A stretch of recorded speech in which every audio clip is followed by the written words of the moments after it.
All right, we are back for episode 144 of Digital Divination. We are only That's gross.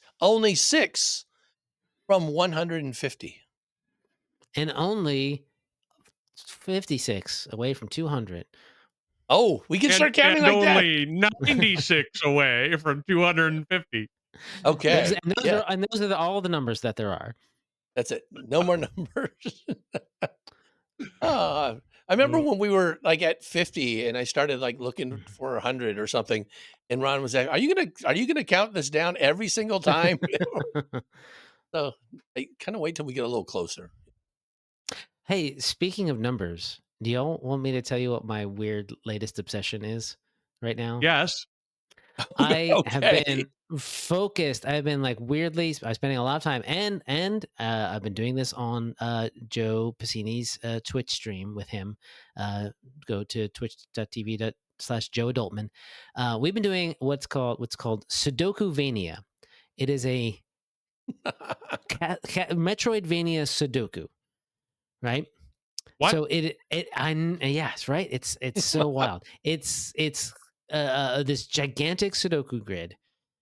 Okay, well, let's explain something too, though, who don't know what's been going on in the realm of modern Sudoku. Online, there's because you can only do this online. You can't do this in you couldn't do this in a pen and paper way. It's called Fog of War Sudoku, which part of the grid is blank, like grayed out, I should say, and then when you put numbers in, more of the grid shows up and appears, and there's maybe more clues in there to continue on your journey, right? It's fascinating as heck, but this is a giant grid that's just filled with this fog, and then you do a bit of it, and it introduces new rules, and like, hey, now you know what this symbol means in the grid, and so you go, and then every area has a boss fight in it, and that boss is a whole other Sudoku puzzle that you click through and go, and they're super hard. And so you do that, and it says, okay, you finish this whole other boss grid. Now put the number 3 where that boss monster face emoji was, right? I'm like, okay, that's one number. You like spend an hour and a half just to get one number in here. One number in place. And there's like secrets and hidden parts of the grid that you don't know about that sort of pop up, and side quests and collectibles. It's an amazing piece of work. Sudoku adventure. It's a whole Sudoku adventure, exactly. Wow. And we have not finished it yet. I feel like I spent at least 10 to 12 hours on this thing so far. Wow. And we're not done, and I can't wait to go back and do some more of it. Okay, so we're gonna do an extra short episode. So Jason, get back. I don't think I'm gonna do it tonight because it'll be late, and I'm already a little tired from today. But maybe tomorrow night. Keep an eye out go subscribe to Joe's Twitch stream. 10 to 12. Do you consider? The answer I'm pretty sure is yes. Do you consider yourself, Jason, to be a very, very fast at Sudoku? No, I don't consider myself to be very fast. I consider myself to be knowledgeable and competent at it, but I don't think I'm fast at it. I have to go 1, 2, 3, 4, 5. When I'm looking at a row or a column, like, what's not here? 1, 2, 3, 4. Oh, it's 6. Okay, like I have to I scan very quickly. Yeah. Well, speaking of like online games and things like that, recently, great segue. I know, isn't that pretty good? Yeah. So Polygon had an article about Starfinder Afterlight, and so this is something that they're going to have a Kickstarter for next month, so October, and it's set for a 2027 release. So it's kind of far down the road, but since they're doing this, I'm thinking, maybe we have time here to provide input into like the final product. So I want to talk about like, what are 3 things that we would like to see in Starfinder Afterlight when it comes out in 2027? And it's really 9 things if each of us have 3. Yes. So exactly. It's like top 9 things. Well, as long as they're all different. 9. And 9 is a Sudoku number. There are 9 digits and 9 rows and 9 boxes. Okay. I don't Sudoku. Yeah. Man, now I got to go look that up. It's all coming together. All right. So, does that sound good, you guys? Yeah. Yes. All right. I'm excited. Did you watch the little mini teaser showing the first 2 companions video? Oh, I didn't watch the video. No, I just read the article. It's like 25 seconds long, and it's just the 2 new, definitely introducing 2 of the companions that you can do. Right. Well, and more than that, kind of the overall threat that you'll be addressing in very vague terms. Yeah.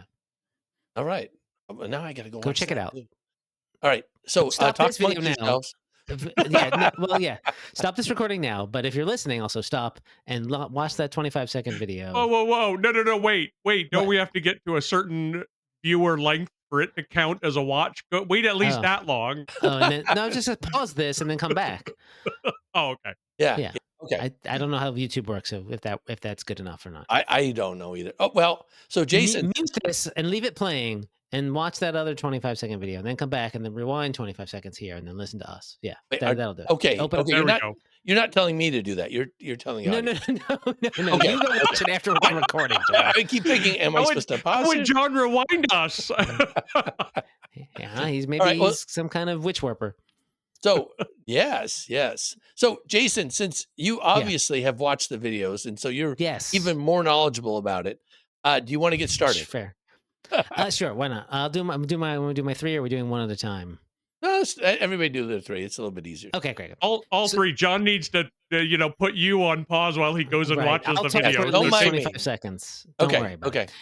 There you go. So I went and also looked at their Epic Teller's website and stuff for what's going on there, and I was reading the Polygon. I was very excited to see and hear in this video that Fred Tatasciore of Star Trek Lower Decks and Moon Girl and Devil Dinosaur and 100 other video games, very talented, very prolific voice actor, is one of the voices. He's the voice of the Vesk. So I'm very excited about that, and I would love to see even more kind of names. Right? If they end up getting some cool names in there, that's just going to make it even more exciting to play. Voice actors from other sort of. I don't know if we're going to get oh God, who does Nathan Drake? I can't remember now. I don't know if we're gonna get that one of those big names, or even like a Matt Mercer kind of he's in everything. But hey, fingers crossed we get maybe another actor from Lower Decks or something, or someone from the Futurama voice cast. That would be great. So I'm looking forward to the voice talent. I think it's gonna be cool. And the other thing I did see in this sort of companion, they sort of very hinted at more companions, and not saying who they were or anything, and how they're talking a lot about it being how Larian is a big inspiration for them, and Baldur's Gate 3 is a big inspiration for them. I'm kind of looking forward to seeing some romance options. I don't do that much in video games, and it's always a little cringe when that happens, but I want to see what they're going to do with that, seeing what they've got so far. I'm really curious. So to know what between kind the of companions, romance. right? So No, you and I think, okay. You the player as romancing one of the companions. I mean, if they want to do romance between the companions, that'll be fun too. But if That'd you be kinda neat, do romance quests to that, and okay, got it. Yeah, it's always like something you have to do. Like you do them a favor, do a little side adventure for them, and I would love to see what those are. And then they're like, hey, yes, okay, well now let's smooch, and then you smooch them, and then it's all good. They give you some extra benefit. It doesn't even need to have like a mechanical benefit in the game. It would just be. It's always fun to do a little story smooching. Yeah. Although I will say some yes. games will take not a mechanical benefit, but some sort of narrative one. Like if you've developed a relationship with somebody, if later on somebody gets kidnapped, it's the one you are close to, and so that kind of hits a little home. I mean, it was all sort of like developing all these relationships with everyone made it possible for the Mass Effect 3, the Mass Effect 2 ending, right? To go through and if you built up all these great relationships with all the crew and whatnot, no one dies, but because you're all working like a team, but otherwise, or something that does happen that's like, oh yeah, they pick the one that you're the most interested in, and that bad thing happens to them. That would have a lot of good story weight. And third, customizability of like the main character, the character you're playing. They talked about they mentioned ancestries. There'll be X number of ancestries. I can't remember which, and classes from Starfinder second edition. And I hope they do one of the at least one weird ancestry, like the Brathu or even Astrozone or something like that. Like that would be Cool. I mean, it's just that's Starfinder. We have the weird ancestry, so let's show them off. Let's Yeah, have them yeah, in they there. mentioned the 2, the Yosoki and the Vesk, right? Those are the 2 they introduced in the video Right, and I assume and in the those will be article, playable right? ancestries as the player character as Yeah, well. Well, But I think they mentioned that there's going to be 6 classes and 7 ancestries, or maybe as many as 10 ancestries that the Kickstarter does very well. right, So there'll be yeah. a lot right. of options. Let's keep an eye on that Kickstarter, and if there's a stretch goal on there to put in Brathu as a playable ancestry, then we got to pump up those numbers. Yeah, yeah, yeah. Uh, I'll jump in because your number 3 moves right into my number 1. I want to see this have a lot of replayability, and that comes in kind of 2 Mhm. axes. I want to have a lot of different character options, 6 classes and up to 10 ancestries, mix and match them a lot of ways. I do find in these games I have a tendency to not use the the class that one of the companions I have is. Like if I have this Tycho, the Yusoki operative, I'm not likely to play an operative. And if I know that Cole, the Vesk soldier, is somebody I like palling around with, I won't be a soldier. I'll be one of the other 4 classes instead, or the other 5 to 8 ancestries, just because I want to mix it up. Um, but I hope there's a lot of replayability both in types of characters that you play and in the story itself, like that your choices really matter. Yeah. And if you go through, like I was really excited to see the comparison to Baldur's Gate 3 here because I've played a lot of Baldur's Gate 3. It's really the only game I've gotten into in the past decade, and I've gotten Ooh. into it a lot, and I've replayed it like several times, partly because there's some sort of glitch in my copy, and so I'll get to like level 6 or 7 or so and then have to restart it. And I've learned to actually embrace that because now there's a lot of like, oh, now I got to try this other combo because I wanted to restart it anyway. Now I have to. But the so my number 1, I want there to be lots of replayability. Number 2, speaking of levels, they mentioned that this is going to be level 1 to level 7 or 8. I like that. But I hope that it gives a real kind of zero to hero feel. I like games where when it comes out, you can be, hardly expected to fight your way out of a paper bag, right? And that's kind of the way you learn the game. But by the end, you're fighting paper bag golems. I don't know. It's That doesn't sound very dangerous. my metaphor is falling apart. But you fight a lot of things that are a lot tougher that was just inconceivable when you were at a Right. lower level. Where you're like, oh well, now I am capable. I feel like I've become a real hero. And I think levels 1 to 7 or 8 are really going to give that in Starfinder, but I hope they lean into that. My number 3 is that I saw that this is going to be about planet Eox is going to be a big role here, and I really hope that we learn a lot about it. I think that I'd like to learn more about Eox's history and the things going on there now, and I feel like this game is a real opportunity to really reward people who dig that planet to dig into the lore of that planet.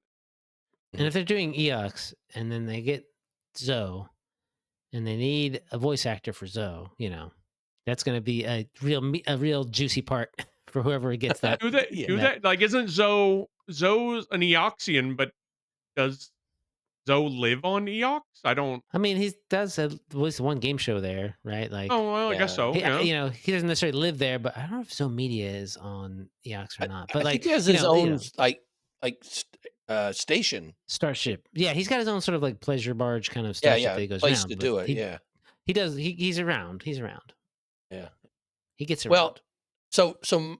my first one actually ties in really well with Ron's. He talked about Eox because this game is designed both for existing players to kind of see a video game of the tabletop RPG and new players to introduce them to Starfinder.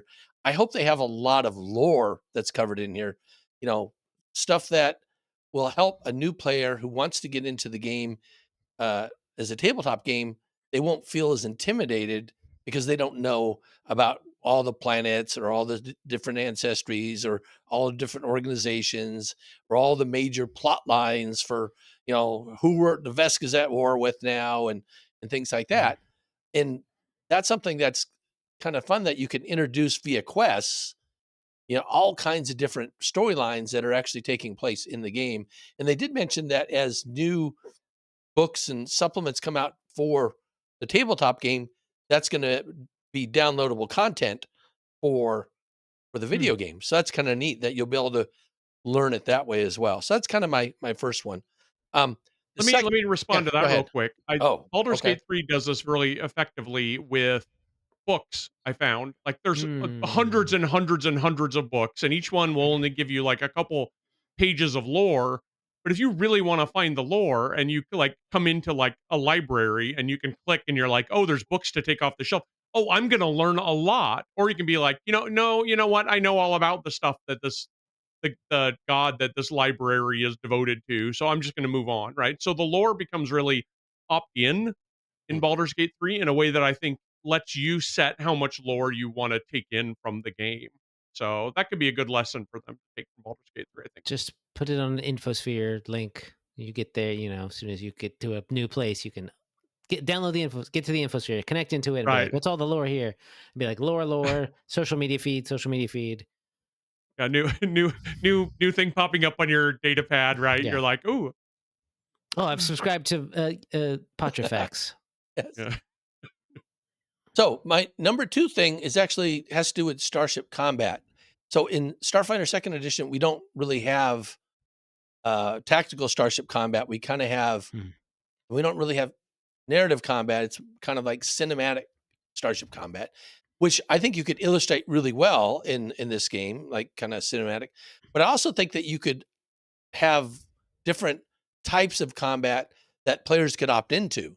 So if you just wanted, I just want to have the cinematic level, or if I want to be very tactical, maybe you have a mission where you're controlling a fighter and having to do movement in a chase, or if you want to do it with, a bridge crew, so you have a whole bridge team that's doing that, or if you just want to have it very high level cinematic, you could actually offer all of those in a video game at different levels, and you could actually see what people like to do the most, and maybe then take that information and use that to inform what type of combat you want to do with a tabletop game, or vice versa. So it could be an information gathering tool as well, is something kind of fun. So that's kind of my second one. And my third one is I'm actually going to throw a curveball in here. So I used to play Neverwinter Nights, which is basically built on the 3.5 engine. One of the things I really liked about Neverwinter Nights is that you could, as players, you could mod the game, build your own virtual worlds, have different spells, and do like for I hosted a virtual world for a bunch of years. We had thousands of players on it, and we went from levels 1 to 40, and so we scaled up Wow. lots of different things. And so when you talk about zero to hero, it's like you would have stuff. It became where the goal ended up being, can I build a character at 40th level that could take on all content, like solo? That became, Yeah. what is, Wow. and so lots of power. Like you could build, okay, if we want to build 2-person teams for this area, and so on and so forth. And eventually you end up like, for different areas you wanted to tackle, you build a specific character just to farm those areas for whatever things you wanted to get. Along the same lines, though, somebody had programmed a kind of like a sandbox where you could automatically be leveled up to level 40 in this case. So whatever the highest level in Starfinder Afterlight would be, and then you could test how different builds worked. You could pull in different creatures and say, okay, if I build this creature with these abilities, these feats, my character, how does it fare against this creature or this creature and this creature?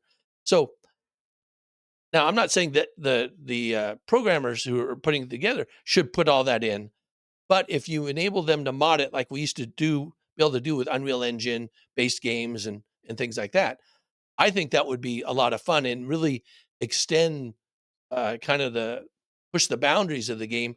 And then a lot of times those are things that then the developers say, hey, this is really cool. Maybe we'll put some of those in our core game as well.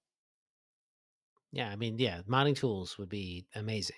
I mean, I can't imagine people would be, working on that kind of stuff for years Right. afterwards. Give the game a real long life. And who knows what they'll do with, like, if they'll do any DLC that's like, Right. okay, now let's do the DLC that goes from level 9 to 12 or something like that. And here's Right. some quests that go with it. And we actually code in all of the actions and feats and spells that would be in those levels, but wouldn't be in the base game because you don't need them. As basically, you don't need to have a eighth rank spell Right, in a right. If base you're game only because no going one's up to going to be 8th able to cast level. it. And you're not going to fight anyone who's casting it either because that would wipe your party. Right. Yeah, a lot of that, now that I think about it, might be a little bit easier than you'd think because, oh, we don't have 8th rank spells yet. You don't need to come up with an entire suite of 8th rank spells when in fact, cantrips will scale up automatically. A lot of Well, your yeah. lower rank spells will scale up automatically. So a lot of the, gosh, what do we offer for 6th, 7th, 8th, ninth rank? It's kind of already been done in a way that's pretty, that's the system itself backs into a lot of options you have it to be even more powerful with the stuff you've got. Well, the system actually has spells up to 10th level. I mean, there are 10th level Mhm. spells for Starfinder. They're not many. I mean, they don't have a Well, lot of super on them. yeah, it comes to a Yeah. point because of what Yeah. Ron was saying, because all Yeah, the yeah. lower Mhm. stuff can scale up Right, as well. right, Yeah, I mean, it's just a matter of like, obviously all the stuff they can throw in there would be stuff that probably right. already exists in the core book or something that comes out Right. later if there's another Exactly. book, whatever, when other core books come out or whatever they are. Um, Code them in. I mean, once you get the base kind of like system down, I feel like, Right. the math in there, I think Mhm. all that, what you need to program is extra just sort of iterations on that, but also all the graphics and all the sort of Right. animations that Yeah, happen. that's And true. Right. that's always the tricky part about it. You can't just have everything all the time. You've got Right. to, someone's got to make that stuff in the game itself, not just necessarily, poured in Right. archives of Nethys is not exactly going to work. Absolutely true. But and considering how, we'll see how the Kickstarter does, and where those stretch goals are going to land.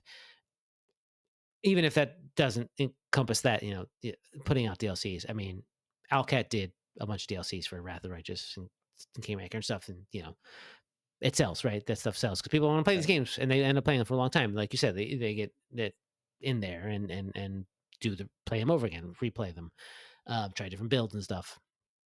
You know, So what I adding found mod tools to that would be just yeah. exponentially.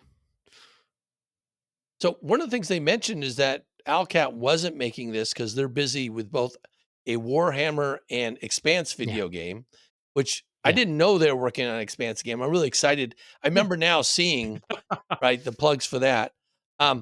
But the studio doing this, Epicenter or something, Epic Tellers, Epic Epic Tellers, Tellers, yeah. Epic Epic Tellers. Tellers Entertainment Yeah, specifically. Yeah, they mentioned they have a relatively small team, and I guess that's yeah. my There's that only too. real concern with that. Well, I mean, that's why it's going to take until 20. I wonder if we're Right. going to have a 2026 like alpha, like Yeah. Baldur's Gate 3 did for a little bit, right? Oh, Like yeah, if we maybe. can get a little taste of it a little early, that would be great. Video games kind of do early access all the time now for like a Yeah. good year, sometimes longer. I mean, we're talking about like literally like this month, Hades 2 comes out of early access. And that's been in around. I bought that game when it was, when it first came. That was like last year sometime. So that could be something that they do and then fully release in 2027. Or not, just they might want to just keep a lid on it until it's fully cooked, and that's also great. But they'll probably still have But alpha testers. I mean, I've been alpha testers for a bunch well, of sure. bunch of Yes. No. games. Yeah. Yeah. In their company, they'll have a testing team. They'll have a QA team, or Yeah. they'll hire out a company that does QA if their Right. company isn't big enough. Sure. Yeah. But I'm just talking about a lot of Like open. video games Yeah. do Yeah. come out Yeah. into early access Right. for you could buy it. You buy it now, and they kind of companies will use that money from that to kind of fuel the continuation Right. of the development of the game. Yeah. But we'll see how the Kickstarter does and all that. Yeah, I mean, their Epic Tellers seems like a pretty new. They said they were founded in 2023, so they're very, very new. And if this is, again, if the Kickstarter again gets huge, they might find a way to getting a slightly larger team and Yeah. just to handle all of that. And who knows? Fingers crossed that maybe they can even sort of also pivot to doing a Pathfinder game of the same type. Right. There's a Pathfinder game coming out soon too. What's that? You're referring to the Abomination Vaults game? Yeah, I guess so. Galaspire survival game? No, the No, Abomination there's something Vaults else. action Yeah. game. Yeah. Okay. It's like a Diablo, but in Abomination Vaults. Right. Okay. Oh. But I like this one a little bit better because it actually uses the full rule set and Well, sure, enables yeah. somebody I to mean, learn. Yeah, I think it's all great. We should have video game, Pathfinder, and Starfinder video games that encompass every genre possible. yeah. Yes. Every year have All every those genre sure. possible Not every on year, every genre possible, but let's spread them out so I can have a chance to play them. Give Right. me a Metroidvania, Starfinder, Metroidvania. Well, it's Give interesting me a that throw Pathfinder. Sudoku in. You want Sudoku in your Starfinder game? Yes, sure. Why not? all right. Okay, well that I think that'll be a lot of fun. I think that'll be good. And I'm like excited. Yeah. with the Kickstarter coming out, look for that. And once that we get more information on that, maybe we'll talk about that down the road. Sure. Yeah. And maybe Yep. we'll have something more to say. All right. Well, I'm John. And I'm Ron. And I'm Jason, and this has been Digital Divination.